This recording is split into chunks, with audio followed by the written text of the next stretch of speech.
Just before this BBC podcast gets underway, here's something you may not know. My name's Linda Davies, and I commission podcasts for BBC Sounds.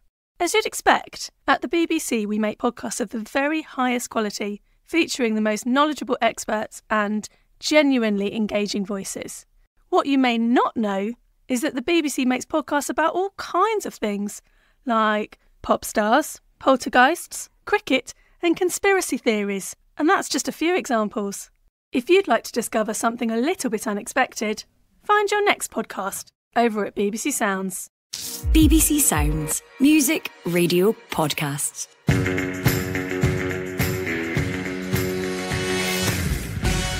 Hello, I'm Jonathan Sutherland, and this is the Scottish Football Podcast, keeping you up to speed with everything that really matters in the national game.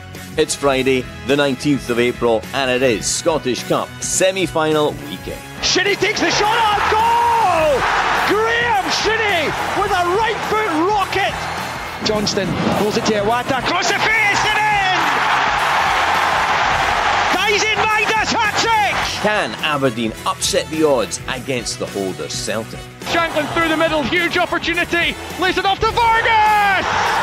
Silva into the box, good touch, brilliant from Silva, and he buries it! And Rangers have killed this tie now! Can Hearts heap more misery on Rangers? And after a number of postponements at Dens Park this term, Dundee have paid a heavy price. Are Dundee right to be disappointed after being hit by a whopping fine for their pitch problems? This is the Scottish Football Podcast.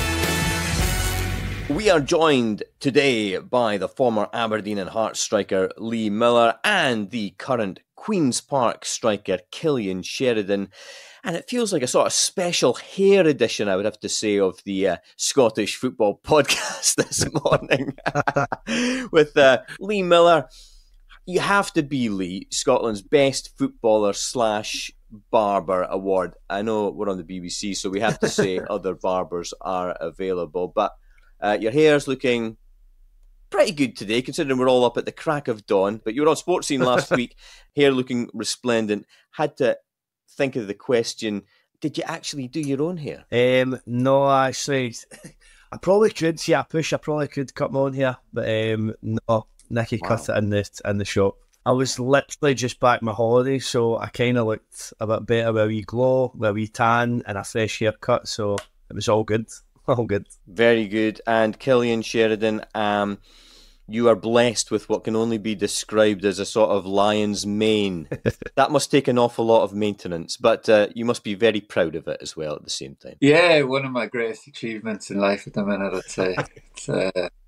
It's why I try and flaunt it at every opportunity. Fantastic. And it's keeping its luster. There's no sort of decay, even though you're now at the ripe old age of 35? Nah, it seems to be getting better, I think. The odd grey creeps in, but I'm trying to rock it. It's a thing of beauty, Lee, is it not? It certainly is. Right, that is the important business out of the way. Let's run through the latest Scottish football news. Dundee face a total penalty of £186,000 in the event of further problems with their Dens Park pitch. They must pay the SPFL £66,000, with a further £120,000 suspended until the end of next season. Hopefully some good news from Italy, as a smiling Scotland and Bologna midfielder Lewis Ferguson has posted on social media to say that his knee operation was a success. As they prepare to face Cali Thistle in Inverness, Raith Rovers manager Ian Murray insists that his side haven't cracked under the pressure of trying to keep pace with Championship leaders Dundee United. That game is live on Sports Scene on the BBC Scotland channel from 7:30 tonight. Speaking of Inverness, in a statement, Arbroath have hit back at Cali Thistle manager Duncan Ferguson and demanded he retract comments he made about the Angus club, in quotes, downing tools. And the Highland League looks set to come to a dramatic conclusion this Saturday, with Buckie Thistle, Brecon City and Fraserburgh all in contention to be crowned champions. Okay, let's start briefly at Dens Park.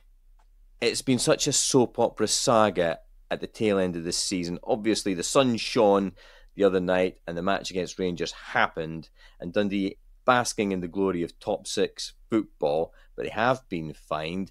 Cillian, first to you, what do you make of the fine that's been handed out to Dundee? Probably from a Dundee point of view, they'll think it's pretty harsh. I think Dundee are probably thinking the club have had a few bad VAR decisions that actually came out where they've said, yeah, look, we've made the mistake. Dundee don't get money back for that, for points that has cost them. So there'll be a lot of compensation money being paid out to it. Yeah, well, certainly a lot of clubs looking for that sort of stuff. If I was in their shoes, that's how I'd be thinking. So it's they'll think it's harsh. It's a tough one because it's hard to defend when the pitch, if any little bit of rainfall is postponing a game in your top flight. It is. I get that it's hard to defend, but I think they kind of got themselves into a position where there wasn't really much they could do. I'm forgetting you're a former Dundee striker as well, Cillian, so you've obviously got a place in your heart for the club as well. So yeah, trying to tiptoe around it a little bit. Lee Miller, what do you make of it? Because Stuart Kettlewell, the Motherwell manager, he was obviously very critical of Dundee, and it's not a good look, is it, for matches to be postponed this much, and Dundee will be praying for nice weather, basically, between now and the end of this season. Dundee say they're deeply disappointed with the severity of the fine. How do you feel about it? Do they have a point? Yeah, but the thing is, like, I was at the first game of the season, Dundee Motherwell up there, and walked through the turnstiles and was told to keep my ticket because it was potentially going to be called off. And for the first game of the season, that's, for a top flight club, that's not acceptable. The Dundee pitch hasn't been good for years. There's always a couple of areas within it. You'll know that yourself, Cillian. There's always a couple of areas that get bogged down. But for that to be potentially called off the first game of the season, they knew their pitch was bad. And I think Stuart Kettlewell obviously got a good bit of publicity in terms of him making his point. And he makes a good point in terms of if Motherwell and Dundee are going for a particular player, they're fishing in the same pond, essentially. They're going for the same player. Dundee can offer more money because they've not spent it on the pitch. Motherwell spent fortunes on the pitch to get it right. It's really not fair, to be honest. I don't think it is. I don't know what the kind of possibilities, eventualities are in terms of what is fairness, in terms of is there going to be a fine put in place? Should there be a fine put in place? I think Motherwell were fined maybe in 2010, possibly. Remember their pitch was basically like a beach, because I think they were sharing with Gretna, but I don't know what the fine was. I'm not 100% sure if they did, but I'm sure something did happen to Motherwell back then. Coincidence being obviously Stuart Kettlewell kicking up a storm a little bit. Yeah, just for clarity, Motherwell, they were fined £50,000 by the SPL in 2010. £45,000 of that was suspended. And Cillian, just briefly, you played on that Dundee pitch not that long ago. How was it then? Yeah, look, I think everyone knows any bit of rain did put games in doubt. The pitch I never... don't really have great memories on the pitch. I didn't... it wasn't my greatest spell.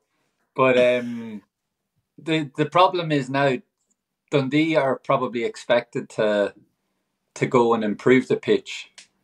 And I can't see them wanting to spend money on a stadium that they don't plan on being in. Yeah, that's a big point. They've got plans to go and build a new stadium. I just don't see, from their point of view, why they'll go and spend. I know they'll be under massive pressure to go and improve it, but I just don't see why they would. It would be such a waste of money. And then throw on top of that the money that they'll potentially have to pay in fines. It's just adding to costs that they don't really need. Obviously that they don't need, but it's just something that they'll be thinking, well, why are we spending money on a pitch that we're hopefully not going to be using in a year?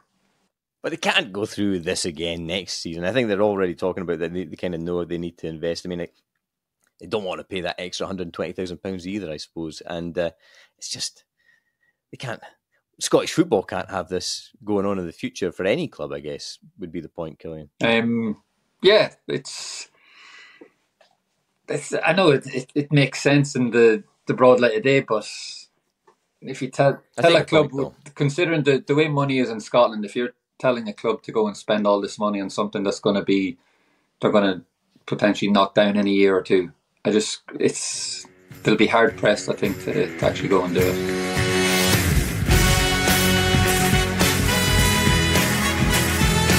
You're listening to the Scottish Football Podcast. Moving on, let's focus on the action on the pitch. It's Aberdeen versus Celtic in the first of the Scottish Cup semi-finals. Hampden Park, 12:30 kick-off on Saturday. I think we're all looking forward to this one and this weekend.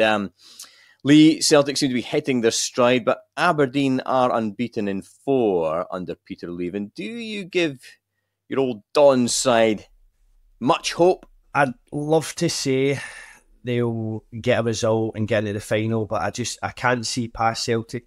Listen, the thing is, for Aberdeen, if you're an Aberdeen player just now, they've obviously got their new manager in place for next season. You've got a point to prove. You're playing for your future. It is a boost for them having a manager in place, but I just can't see past Celtic. They know how to do the job. Brendan Rodgers comes out and says, like, this is when Celtic come alive, and I thought that was very clever when he came out and said that kind of statement, and it is, they get to the so-called business end of the season, and it sparks them into life, and they know how to do it. They've got players that have done it before at Hampden as well, so no, I can't see past Celtic, but you never know. On the days, Aberdeen needs Celtic to be off it, and they need to be at the top of their game. Cillian Aberdeen obviously have announced Jimmy Tillene as their new manager this week.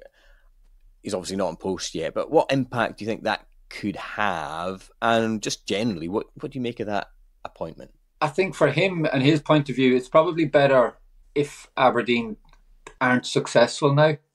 If he's coming in, I think for a manager to come in to, fair enough, they're in the bottom 6, but if a manager to come into a team that's just had a bit of success, there's almost an element of, why do we need to change and do your thing? We've just done it this way. And then on top of that, the manager who Aberdeen could be potentially thinking, oh, have we made a mistake here in not giving the job to a caretaker who's just won us a cup? So it's, I don't know, if you're trying to be positive, it's a win-win for them either way. But I'm probably the same as Lee. I think it's a big ask for Aberdeen to beat Celtic at this stage of the season, and given the kind of season that Aberdeen have had, I just think Celtic will probably be too much. And Celtic will believe more that they actually can win as well. It's always fascinating to get the slightly cynical / realistic view of the professional footballer on these situations. It's better for the new manager if Aberdeen are terrible between now and the end of the season. Fair enough. I take your point. I see your point. Cillian, do you expect Celtic to get the job done with their experience and Brendan Rodgers at the helm and his experience of just winning trophies with Celtic, obviously? Yeah, probably the same as Lee said. Like, it's teams like that. It is the business end of the season for Celtic. It's kind of when they know they need to come alive, or they know they need to grind out results or just win games basically at this stage of the season. For the bulk of it, it's all about playing good and having their style and stuff. But now all they need to do is basically win games, and they know that as well. They're used to the pressure. They'll relish the pressure. So I think it probably, and then the fact Brendan Rodgers actually comes out publicly and says it as well, it kind of hammers it home and really makes them believe it, that actually, it's whatever about this season so far, we're in this position and now we know this is when we come alive. Quick scoreline prediction from you both, Cillian? I'll go 2-0 Celtic. Lee? I'll go 3-1. I'll give Aberdeen a go. Rangers face Hearts in the second semi-final at 3:00 on Sunday. Lee, how much pressure are Rangers under going into this one? Obviously, losing to Ross County and Dingwall. Then the 0-0 draw at Dens Park. They do go into Sunday under something of a cloud. Yeah, I think playing a club like Rangers, you're always under pressure. You need to win every single game. But watching the game the other night, I was surprised, obviously, at the Ross County result. But the Dundee one doesn't really surprise me that much because they're playing good football. They're in a good place. They got their top 6 status. I thought Rangers looked emotionally and physically drained that game. Dundee looked up for it. They looked as if they were playing with freedom, but they looked as if there was a lot of pressure and they were carrying a lot on their shoulders, the Rangers players. And that's not good going into, again, what we call the business end of the season. It's not good for a Rangers point of view. So all the pressure's on Rangers. Hearts can go into this feeling confident off the back of a few good results. And again, playing with a freedom at Hampden. I couldn't call this one. I genuinely couldn't. I think it's going to be a really tight game. Cillian, would you expect to see a lot of changes in the Rangers lineup after the last couple of results? I'm not sure, because I think, again, like at this time of the season, it's not the time when you want to be chopping and changing, and kind of almost, the more you do that, the more it spreads panic throughout the team. It's like the team knows, oh, he's feeling it, he's starting to change things around here, or do things differently. And I'm kind of, in terms of the game, I'm again the same as Leah. It's very hard to tell. If you were to look at it a few months ago, maybe 2 months ago, it's hard to see past Rangers. But the last little while, it looks as if it's kind of, they've had a wobble. And then even like the manager, his demeanour has changed a little bit after games. In what way? In what way exactly with Philippe Clement? What have you detected? What have you seen? I just felt the whole time since he came in, he seemed very sure of himself and wasn't taking part in any little petty things or coming up with excuses or anything like that. And you just kind of get a sense of the last few games was coming out with stuff about even after the game the other night. I'm sure he has his own reasons for doing it, but it's just thought it was a different side to him that we've probably seen. Yeah, it's always interesting what the managers say and how they present things. Yeah, I wanted to get your view as well, the obviously former Hearts player, on Stephen Naismith's comments yesterday. I don't know if you saw them. That he's not surprised by Rangers' poor recent form and that they had carried a bit of luck before that. What do you make of that? And also, just what do you make of Hearts' chances? I mean, they must think this is a huge opportunity given Rangers' recent form. Yeah, listen, it's old mind games, isn't it? Stephen Naismith, he knows what he's doing in terms of just throwing those wee comments in, which I don't mind. I don't mind that. But I think in terms of Hearts' chances, I think they've got a really good chance. At the end of the day, they've got Lon Shanklin as well, who scores goals. But if you look out with that, his work outside the box as well, it's not just scoring goals, the amount of goals he's involved in, but he's a proper team player. But the players round about him are contributing as well, and I think they're getting into the game in really good form. I obviously watched the game at the weekend against Livingston. They give them 2 goals a head start. They can't afford to do that against Rangers at the weekend. If they do that, then I don't know if they'll get back from that. But the way they finished the game after the 2 goals that they give Livingston, they were really strong and they created a lot of chances. Who will start in goals for Hearts? I think that's quite interesting. Craig Gordon's been getting the Scottish Cup matches this season. Obviously played against Livingston last weekend. Did make a mistake for the first Livingston goal, obviously. Do you think it'll be Xander Clark or Craig Gordon? I would hate to be in Stephen Naismith's position. Hate it. Because obviously goalkeepers they're a special breed. Right? I've travelled in with loads of different goalkeepers and their personalities they're different, and they have to be different because you're essentially going up against your mate. You're training with them every single day, training for that one position. It's not as if you can get put into another position, shoehorned into another position on the pitch. You're the goalkeeper. There's only one starting place. So I genuinely don't know who he's going to go with. Obviously, it goes with Craig Gordon, and we've spoken about before how he's given Craig Gordon the cup games, but he gave Craig Gordon the start against Livingston in the league. So it's kind of I honestly don't know, and I don't. Mentality-wise, for a goalkeeper, you've got to be way up there. You've got to have a strong mindset, and I think the both of them do. So credit to them. So they could put any one of them in. Quick prediction from you both. First to you, Cillian. I think I'm going to go Hearts 2-1. Oof. Okay, Lee Miller. Like Aaron said, it's going to be such a close game, a really close game. I think it'll go right down to the wire, whether it goes to extra time. I think Rangers will just shade it. I think they'll just shade it. I think Hearts is so difficult to predict.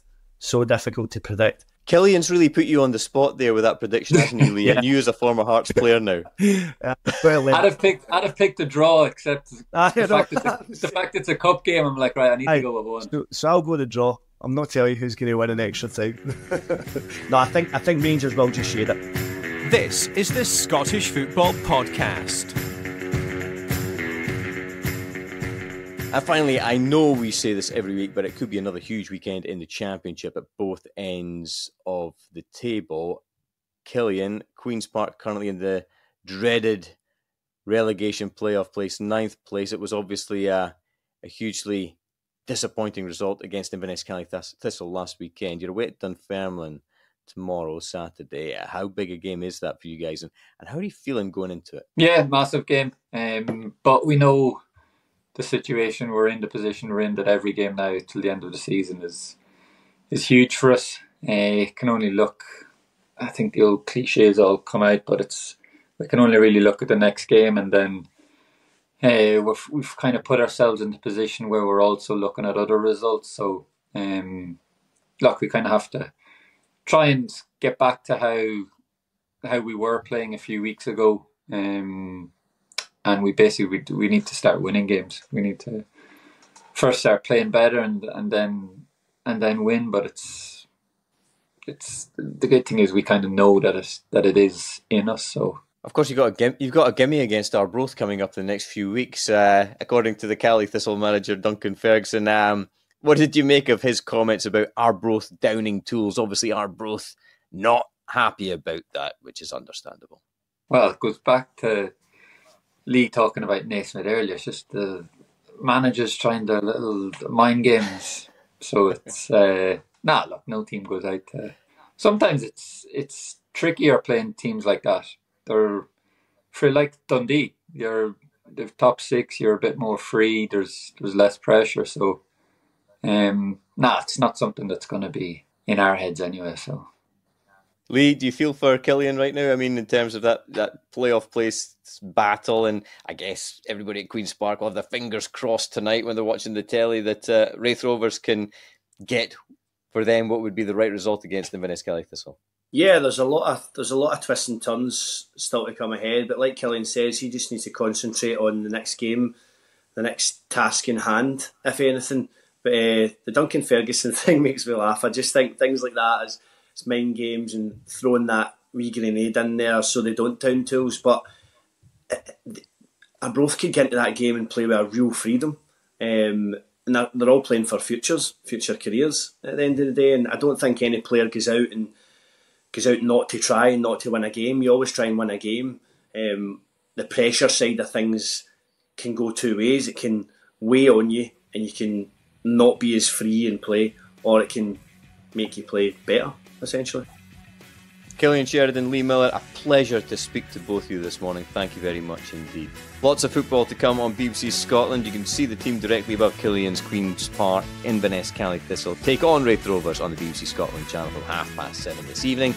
Aberdeen versus Celtic is live on BBC One Scotland on Saturday from midday, and Sports Sound will have full commentary of both Scottish Cup semi-finals. Liam McLeod, Ryan McGowan and Richard Foster will be back with the Scottish Football Podcast on Monday morning to dissect whatever transpires. Scottish football, the gift that keeps on giving.